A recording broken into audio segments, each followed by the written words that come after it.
Mama! Mahaifiyar ‘yata ce wacce duk cikin ‘ya'yana babu kamar ta.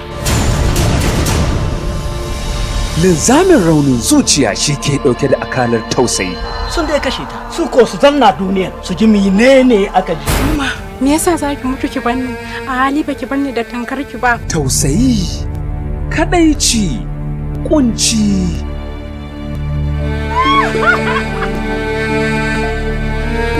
Soyayya.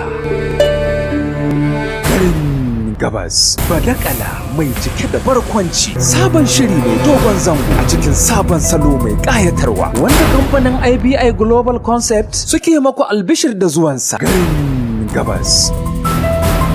Ke barin ga miki Allah min wata baiwa wanda duk makahin duniya ba su da irin ta yako. Gaske! Ka taka banza hakimin gari. Fatan mu makiyinka Allah shi kada shi gulbin Super Blue Isa TV. Garin gabas. Kakke azawaye ba gani ni kai ba kar na hakallo ne. Biwon gabara ban dauke shi ba har wanda ba miskini. Dan Allah ya yi ni lafiya lau kuma shekenan kuma sai Allah ya ce in aka bada kan wankan. Lungu sako kwararo a tabara.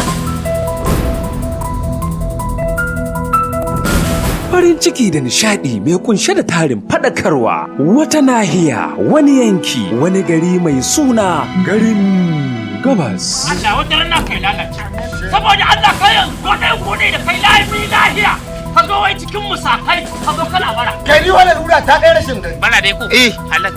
To A ci gaba da bara. Jama'a kawo na annabi. Tabaro a ci gaba da bara kinji. Yusuf Marafa shine ya rubuta kuma ya shirya maku daki-daki. Daukar nauyi na babban shirin Ismail Bashir Isa, mataimakin mai bada umarni Yahaya Ahmad Dalibi. Bada umarnin shirin ya fito ne daga dan matashin darakta Bi Khalifa Gusau. Ka gane gurin nan kuwa? Wani guri ne Jamila? Gurin da na fara ganin damuwarka a duniya. Garin Gabas.